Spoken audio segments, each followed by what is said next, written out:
বৃষ্টির রাতে পুরো পরিবার ঘুমিয়েছিল। শুধু বড় ভাইটা এখনো বাইরে, কারণ বাসায় চাল নেই। কাল ছোট বোনটার পরীক্ষা। ছেলেটা সারাদিন ইট বহনের কাজ করে, হাতের চামড়া উঠে গেছে, তবুও মুখে হাসি রাখে।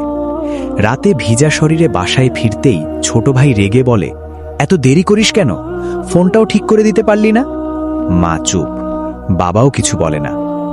বড় ভাইটা নিজের ভেজা পকেট থেকে কয়েকটা টাকা বের করে টেবিলে রাখে, কাল বোনটার ফর্ম ফিল আপ করে দিও। তারপর চুপচাপ রান্নাঘরের পাশে বসে শুকনো ভাত খেতে থাকে। হঠাৎ ছোট বোনটা দেখে ভাইয়া পা দিয়ে রক্ত পড়ছে। পুরনো স্যান্ডেল ছিঁড়ে যাওয়ায় সারাদিন খালি পায়ে কাজ করেছে। কিন্তু বড় ভাইটা শুধু হাসে আর বলে, আমার কিচ্ছু হয় নাই রে। সেদিন প্রথমবার পুরো পরিবার বুঝেছিল যে মানুষটা সবচেয়ে কম কথা বলে সেই মানুষটাই পরিবারের জন্য সবচেয়ে বেশি কষ্ট সহ্য করে।